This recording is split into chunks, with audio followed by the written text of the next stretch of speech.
A pregnant woman walks into her doctor's office in Tennessee for prenatal care.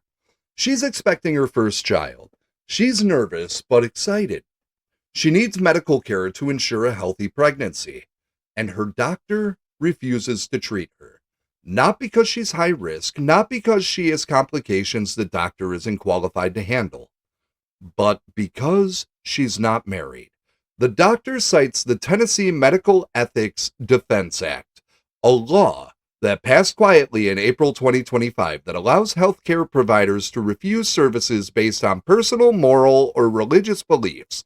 The woman is left without prenatal care, forced to find another doctor, or traveled out of state, all because her marital status offends her physician's moral sensibilities. This is absurd. This is wrong. And this needs to be fixed immediately. You guys know I'm a conservative. I believe in religious freedom. I believe in conscious rights. I believe that the government shouldn't force people to violate their deeply held beliefs. But I also believe that when you become a doctor, when you take the Hippocratic Oath, when you accept the responsibility of providing medical care, you have obligations that supersede your personal preferences. The Tennessee Medical Ethics Defense Act, or MEDA as it's being called, is a bad law. It was passed with good intentions, trying to protect healthcare workers from being forced to participate in procedures that they find morally objectionable. But what it's created is a system where doctors can deny basic medical care to patients based on judgments about those patients' personal lives. A pregnant woman needs prenatal care, regardless of her marital status. Whether she's married, unmarried, in a relationship, single, that's none of the doctor's business. The doctor's job is to provide medical care. The doctor's job is to ensure the health of the mother and the unborn child. The doctor's job is to not pass moral judgment and withhold care based on that judgment. And here's what makes this even more disturbing. This law applies outside of the emergency situations, which means that in non-emergency circumstances, a doctor can look at a patient who needs care and say no based on their personal beliefs. A rape victim who becomes pregnant and needs prenatal care could be denied. An unmarried woman could be denied. Anyone whose circumstances don't align with the doctor's moral views could be denied. This is not religious freedom. This is discrimination disguised as conscious protection. This is allowing personal judgment to override medical responsibility. This is giving doctors license to play God instead of playing doctor. Today, we're going to examine exactly what this law says, how it's being used, why it's wrong from both a medical ethics and a conservative principle standpoint, and what needs to happen to fix it, because conservatives should be leading the charge against this law, not defending it. This is government enabling discrimination, and conservatives should oppose that, regardless of who's being discriminated against. Courage, compassion, faith, freedom, truth. Welcome to Courage in the Darkness with your host, Philip Roberts. It's time to awaken America. Let's break down what the Tennessee Medical Ethics Defense Act actually does, because understanding the law is essential to understanding why it's so problematic. The law provides conscience protection for healthcare providers, facilities, and insurers. This means doctors, nurses, pharmacists, hospitals, insurance companies, anyone involved in healthcare delivery can refuse to participate in or pay for medical services that conflict with their personal, moral, or religious beliefs. They're protected from discrimination or legal repercussions for these refusals. So, if a doctor refuses to provide care based on conscience grounds, they can't be sued.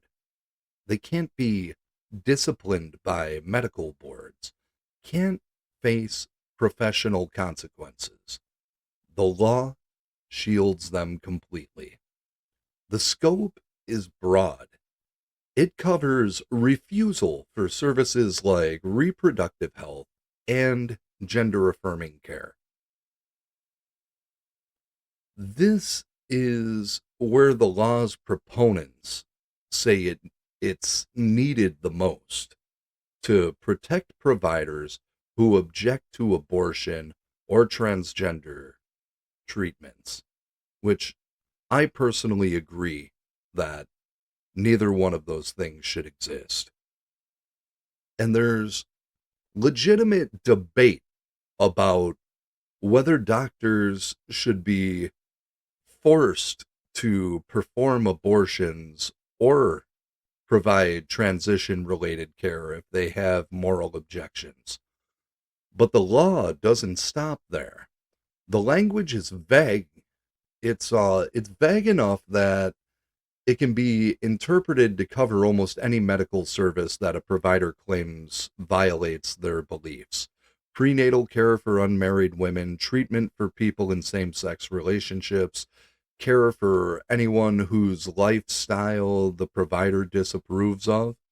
The law provides cover for all of it. There are exceptions. The law doesn't apply in emergencies. If someone comes into the emergency room needing immediate care, the doctor can't refuse based on conscience. The law also doesn't apply when a provider is contractually obligated to provide care. If you've agreed to provide certain services, you can't then refuse based on your conscience. But notice what's missing.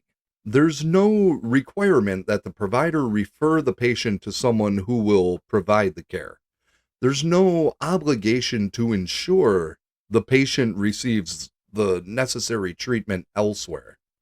There's no protection for the patient who's being denied.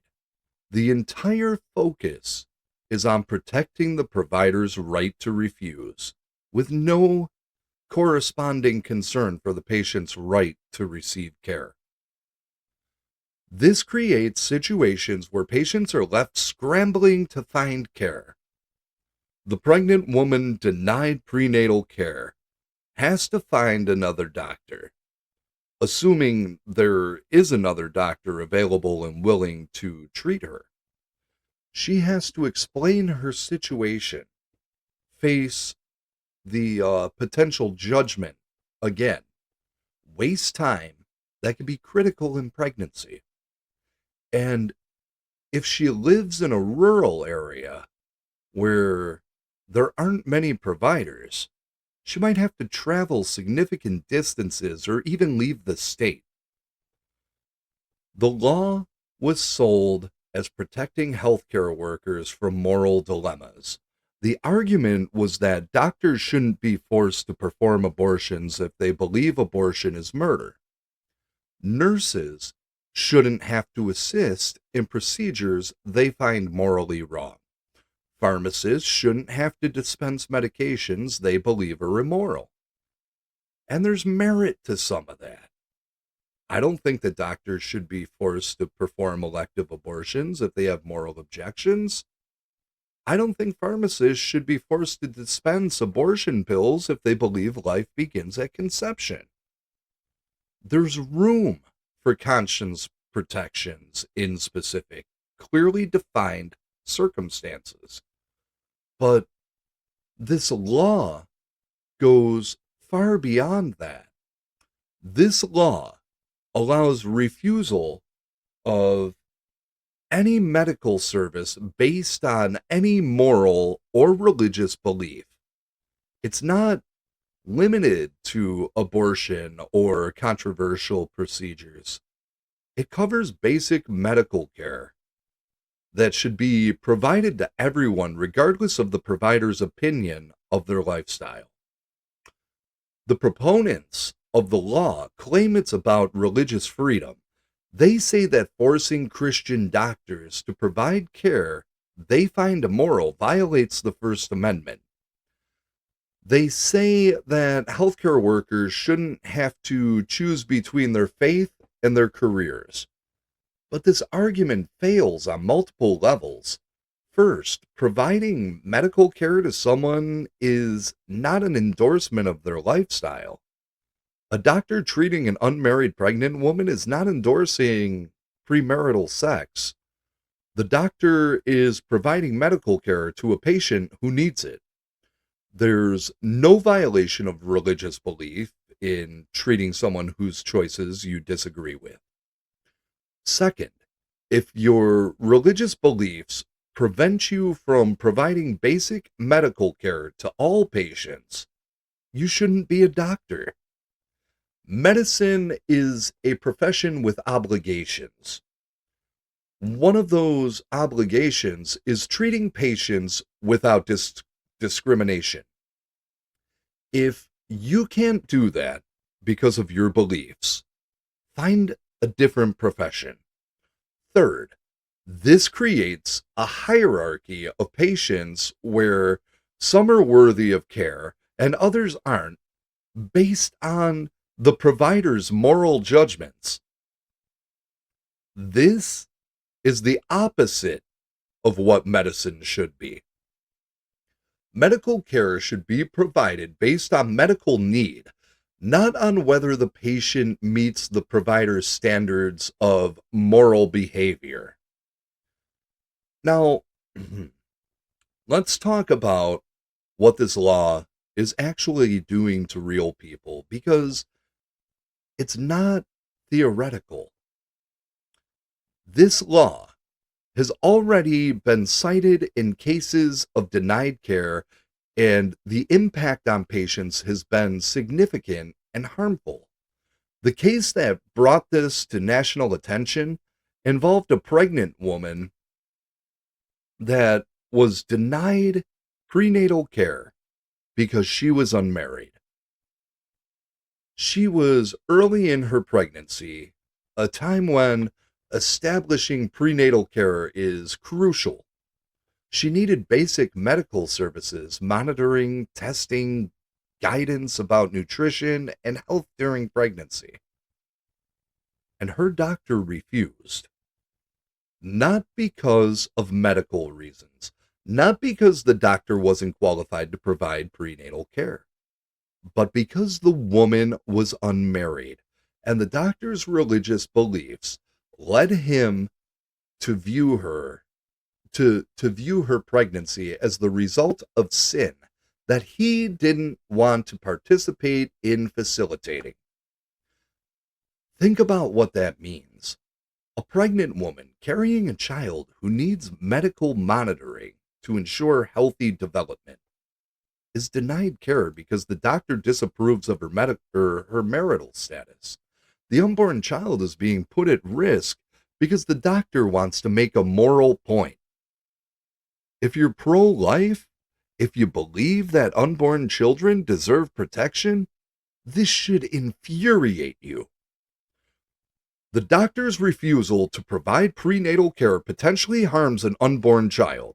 The justification that the woman shouldn't have gotten pregnant while unmarried doesn't change the fact that there's now a child who needs medical care, and that child's care is being denied. This woman had to find another provider. She had to explain her situation, face potential judgment again, delaying the care that she needed. The stress of this during pregnancy, it's harmful. The delay in establishing prenatal care could have negative health consequences, all because a doctor decided his moral judgment was more important than his medical responsibilities. And this ain't an isolated case. Since the law passed, multiple instances have been reported of patients being denied care based on providers' moral or religious objections. Not just prenatal care, not just reproductive health, various types of care are being refused because the provider disapproves of something about the patient's lives.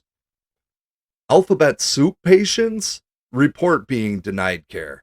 People in same-sex relationships seeking fertility treatments, transgender individuals seeking routine medical care unrelated to transitioning.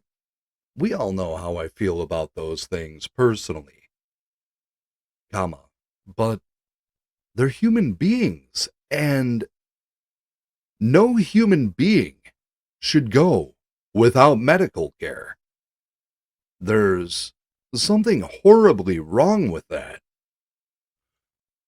The law is being used as blanket permission to discriminate against anyone whose lifestyle offends the provider's religious sensibilities. Women seeking routine gynecological care have been questioned about their sexual history and denied care based on the provider's moral judgment of that history. Even those OnlyFan hoes need basic care. Come on now. Patients seeking contraception have been refused. Not abortifacients that some people believe end pregnancy, but routine birth control that prevents conception or regulates a woman's cycle. The impact falls hardest on vulnerable populations. People in rural areas with limited healthcare options can't just go to another provider if they're denied. Poor people without transportation can't travel to find care. People with limited insurance options can't switch to providers who will treat them. The law creates a two-tiered system. If you're married, straight, living a lifestyle that aligns with conservative Christian values, you can get care anywhere. But if you're unmarried, LGBTQ, or otherwise outside the approved moral framework, you face barriers to accessing basic health care. And here's what's particularly galling. The doctors refusing care are often operating in communities where they're the only provider or one of the very few providers. They're not just refusing and allowing patients to easily go elsewhere. They're refusing while knowing the patient has limited alternatives, effectively trapping people without care. Consider a rape victim who becomes pregnant. She didn't do anything wrong. She's a victim of a violent crime. She needs prenatal care to ensure her health and the health of the child she's now carrying. And under this law, a doctor could refuse to provide that care based on personal beliefs about pregnancy outside of marriage or about how the victim should respond to the pregnancy. That's obscene. That's unconscionable. That's a doctor putting ideology ahead of a crime victim's medical needs. And the law protects that doctor from any consequence for that choice. The defenders of the law say that emergency care is still required, but pregnancy isn't treated as an emergency until something goes wrong. Routine prenatal care, which is essential for preventing emergencies, can be denied. By the time the situation becomes an emergency, damage may already be done that proper prenatal care would have prevented. The law also allows insurance companies to refuse to cover services they object to. So even if you find a provider willing to treat you, your insurance might refuse to pay based on their moral objections. This means that patients are hit twice. First with the denial of care, then with the denial of coverage if they manage to find the care. This creates situations where patients are forced to travel out of state to receive care. They're spending money they don't often have, taking time off work they can't afford to miss, dealing with stress and complications that could have been avoided if they could just receive normal medical care in their home state. The psychological impact is significant too. Being told by your doctor that you're morally unworthy of care is traumatizing. It creates shame and stigma around seeking medical help. It makes patients reluctant to seek care in the future because they fear judgment and rejection. This is especially harmful for people already facing discrimination. Alphabet soup individuals already face barriers to healthcare in the first place. Many report negative experiences with providers. This law institutionalizes that discrimination and makes it legal for providers to turn them away. Let's talk about the Hippocratic Oath and medical ethics, because this MEDA law contradicts the ethical obligations that doctors are supposed to uphold. The Hippocratic Oath, in its modern form, includes several key principles. First, do no harm. Second, treat patients with respect for their dignity and autonomy. Third, maintain patient confidentiality. Fourth, practice medicine competently and honestly. And critically, provide care based on medical need, not on personal judgment of the patient's worthiness.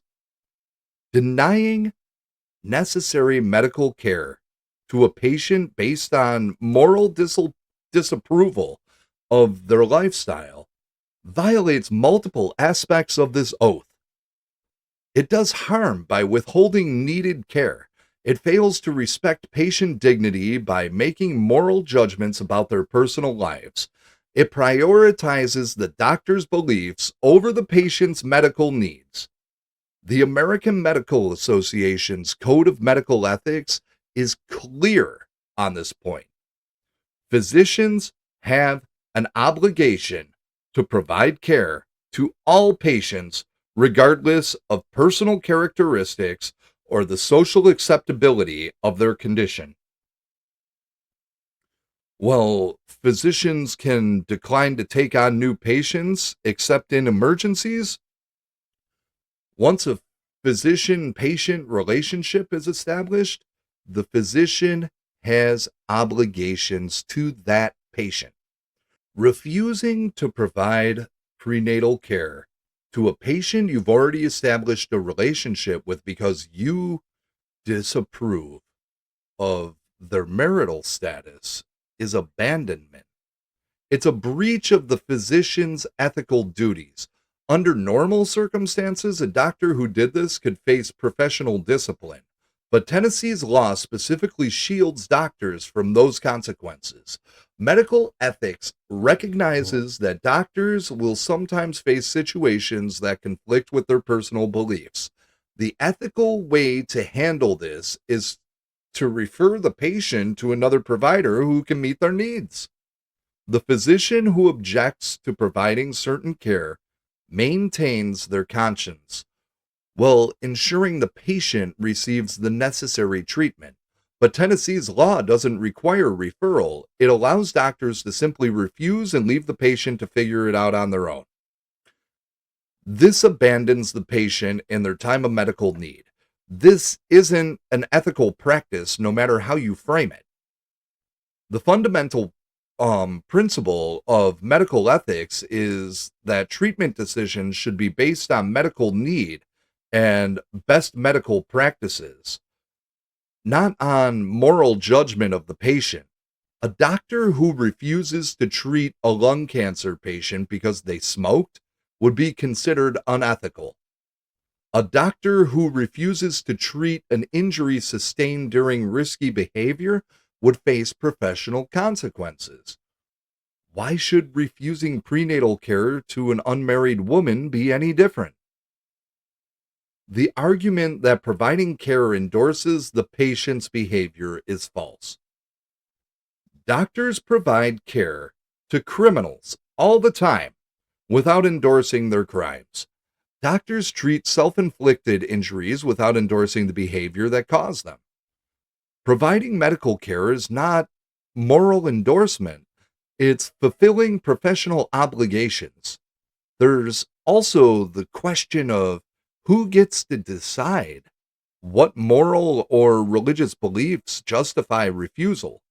The law is vague on that point. Does a doctor who personally believes in prosperity gospel get to refuse care to poor patients because he views poverty as evidence of moral failing? Does a doctor with unusual religious views get to refuse care based on idiosyncratic beliefs? The lack of clear standards means that any claimed moral or religious objection is potentially valid grounds for refusal.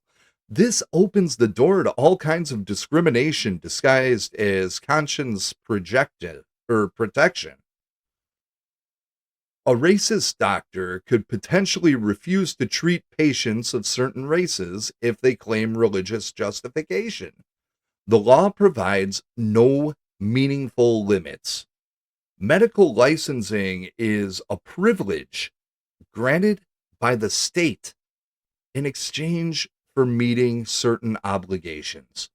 One of those obligations is providing competent care to patients without discrimination. If you can't meet that obligation because of personal beliefs, you shouldn't be licensed. It's as simple as that. The state's not obligated to grant you a medical license while allowing you to pick and choose which patients you'll treat based on your moral opinions. The conscience rights of healthcare providers need to be balanced against patients' rights to receive care. Tennessee's law completely disregards the patient side of that balance. It's all about protecting providers, with no corresponding protections for patients who are harmed by refusals of care. Other states that have conscience clause laws include safeguards that Tennessee's lacks. Requirements for referral, requirements for emergency care defined more broadly, anti-discrimination provisions that protect patients. Tennessee's law has none of this. It's completely one-sided protection for providers at patients' expense.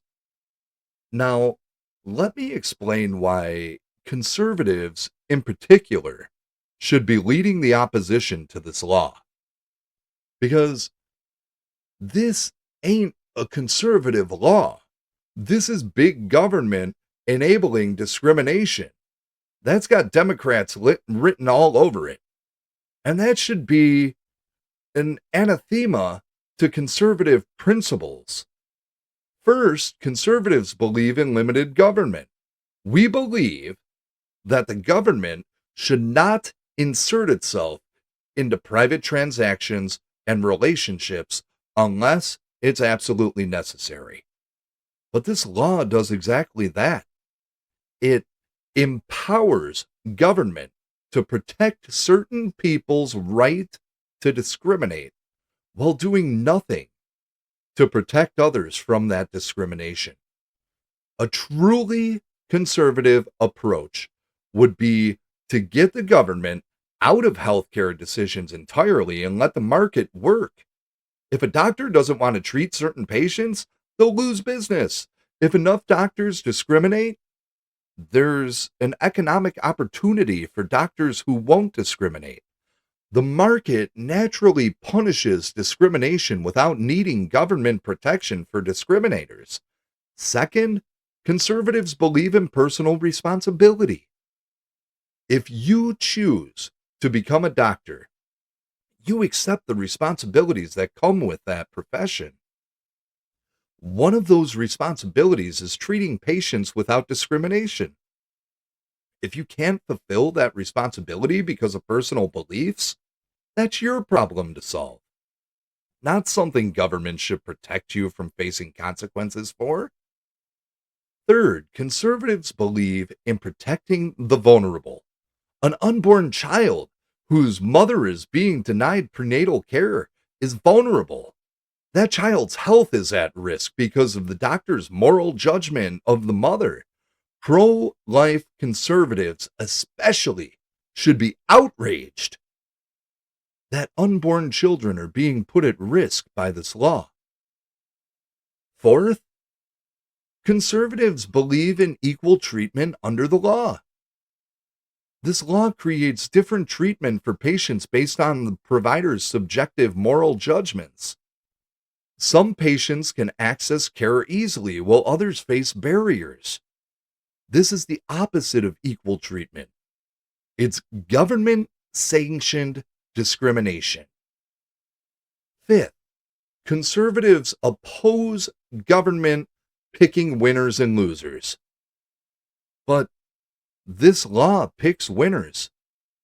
It protects healthcare providers from market consequences of their discrimination and losers, patients who are denied care. If providers want to discriminate, they should face the market consequences. Government shouldn't shield them. Sixth, conservatives believe in property rights and freedom of association.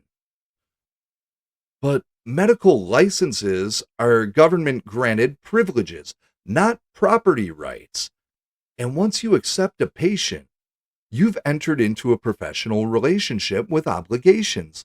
This isn't about freedom of association. This is about government protecting people from the consequences of abandoning professional responsibilities. Seventh, conservatives value life and protecting children.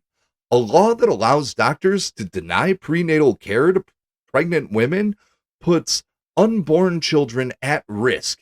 That's not pro-life. That's allowing moral posturing to override health needs of innocent children. Conservatives should be furious about this. The religious freedom argument doesn't hold up to scrutiny either. Religious freedoms means government cannot force you to violate your religious beliefs. It doesn't mean government must protect you from all consequences of acting on those beliefs. If your religious beliefs prevent you from fulfilling professional obligations, the answer is to choose a different profession, not to demand government protection for discrimination. And let's be clear about what's being protected here. A doctor's decision to deny care to an unmarried pregnant woman is not based on any serious theological position. There's no Christian doctrine that says doctors should refuse to treat people who've sinned. Jesus healed without judging. He dined with sinners. He showed compassion to the marginalized. The doctor refusing care to an unmarried pregnant woman is not following Christian principles. He's using Christianity as an excuse for discrimination, and conservatives should not be defending this. We should be calling it out as perversion of religious values to justify treating people poorly.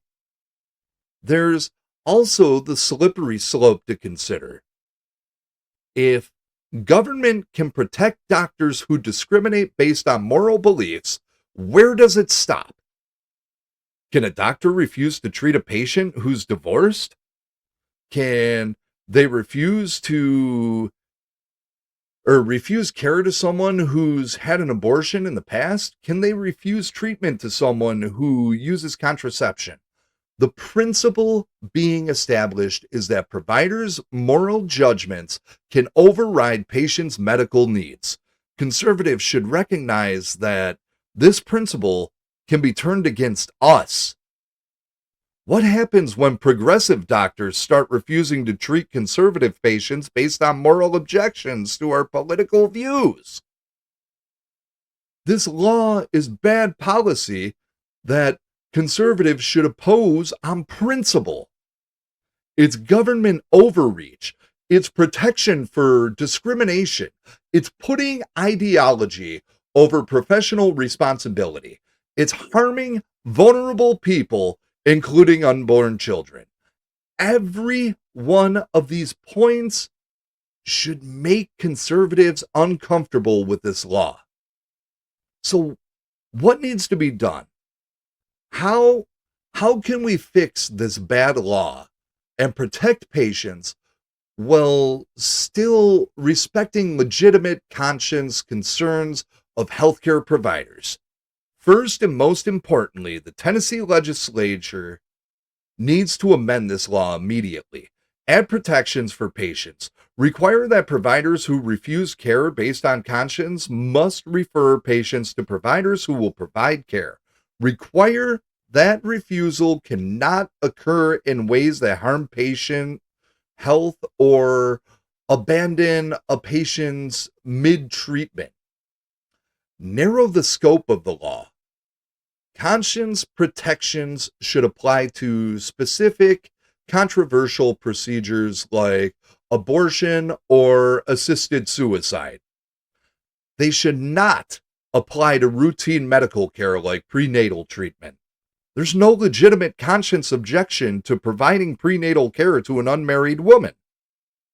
The law should not protect that kind of discrimination. Include an anti-discrimination provision. Make clear that the law cannot be used to discriminate based on race, sexual orientation, marital status, or other protected characteristics. Ensure that patients have recourse if they believe they've been discriminated against under the guise of conscience protection. Require that hospitals and healthcare facilities that employ providers using these conscience clause ensure that patients can still receive care. If one doctor refuses, the facility must have other providers available. Patients should not be turned away entirely because of one provider's objections. Make the emergency exception broader. Don't wait until the situation becomes life-threatening to require care. If denying care could lead to health complications, it should be considered an emergency situation where conscience refusal is not permitted. The medical licensing boards need to establish clear ethical guidelines. Make explicit that patient abandonment, even under this law, is grounds for professional discipline. Clarify that the law protects refusal to perform certain procedures, not refusal to treat certain types of patients. Professional medical organizations need to speak out. The Tennessee Medical Association should make clear that denying prenatal care to unmarried women is not acceptable medical practice. They should establish standards that their members are expected to follow regardless of what the law technically permits. Insurance requirements need to change. If a provider is going to refuse services based on conscience, that should be disclosed up front. Patients should know before establishing a relationship with that provider what services they won't provide.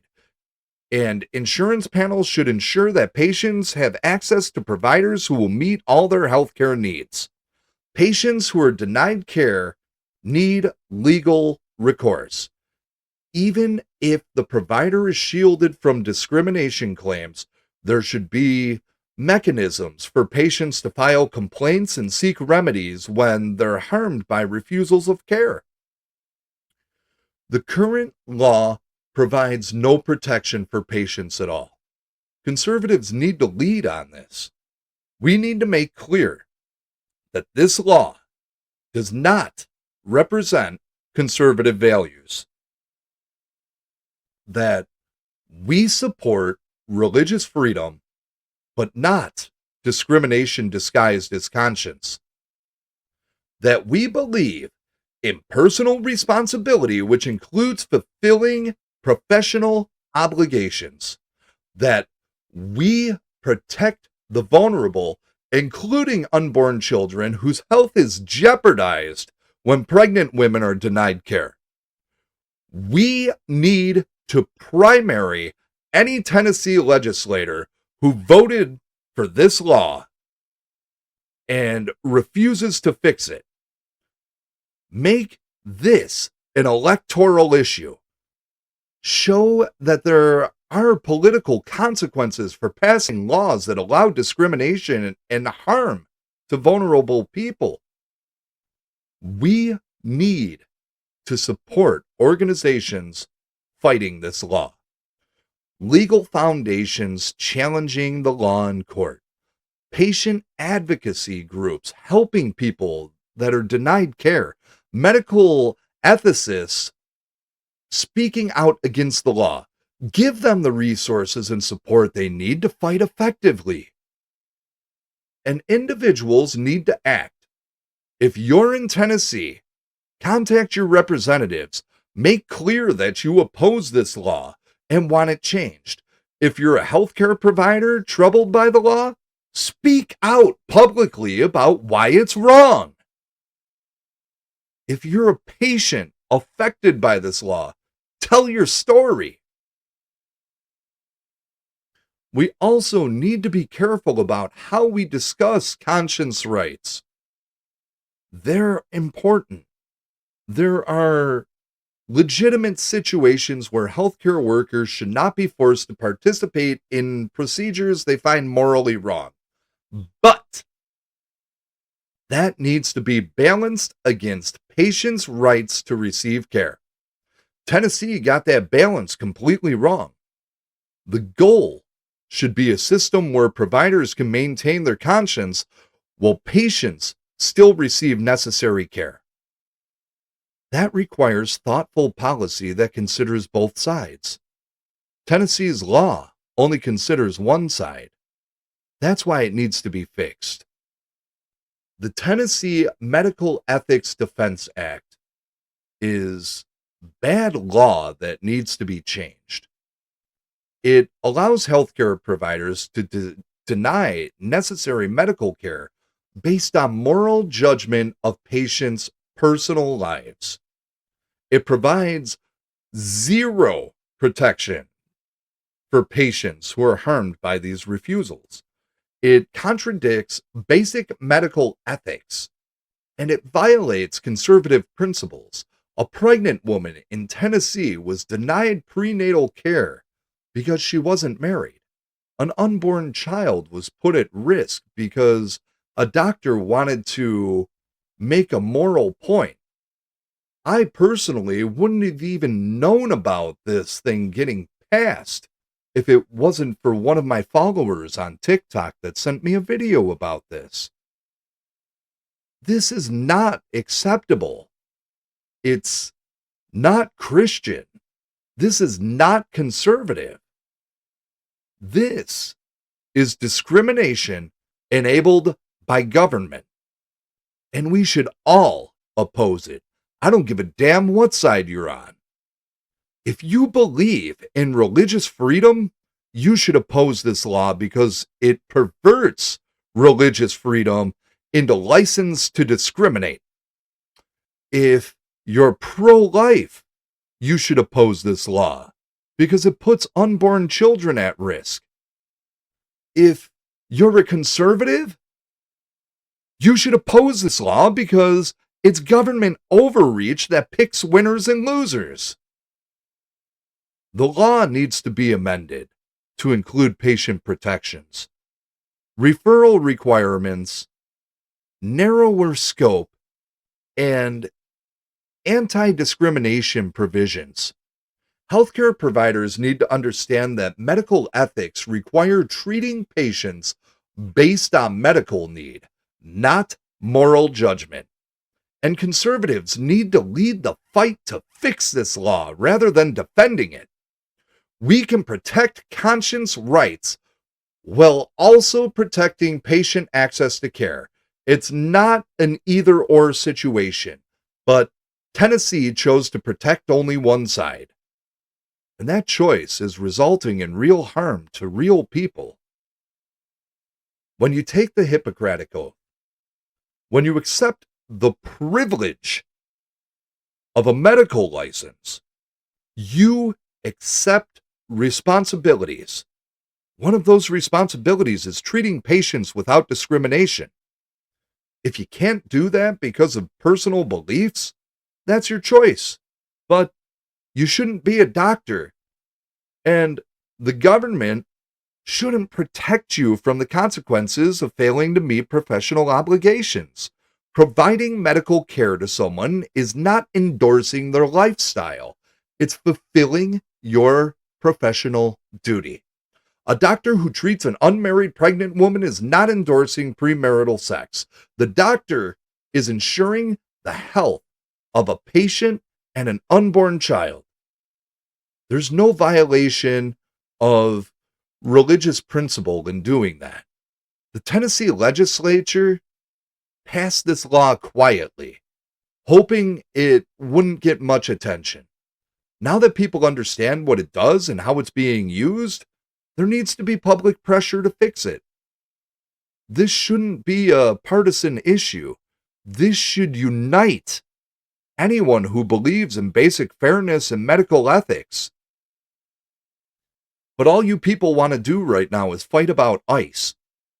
Conservatives have an opportunity to show that our principles mean something, that we don't just support religious freedom when it's convenient, that we actually care about protecting the vulnerable and ensuring equal treatment, that we oppose government-enabled discrimination even when the victims might not be our usual constituency. The woman denied prenatal care deserved better. The unborn child deserved better. Future patients who will face similar discrimination deserve better. Tennessee can do better, and conservatives should demand that it does. This law is wrong. It needs to be fixed, and anyone who cares about medical ethics, religious freedom, properly understood, conservative principles, or basic human decency should be demanding that Tennessee fix it immediately. The Hippocratic Oath says, first, do no harm. Denying necessary medical care to a pregnant woman does harm to her and to her unborn child. No amount of moral posturing changes that. No invocation of religious freedom justifies it, and no law should protect it. Tennessee, fix your law. Protect patients. Ensure that health care is provided based on medical need, not moral judgment. And conservatives, hold Tennessee accountable for doing so. This is a test of whether our principles mean anything, or whether we'll defend anything as long as it claims to be about religious freedom. Choose rightly, fix the law, protect patients, and ensure that medical care is available to all who need it, regardless of a provider's moral opinion of their personal lives. That's what medical ethics require. That's what conservative principles demand, and that's what Tennessee needs to do.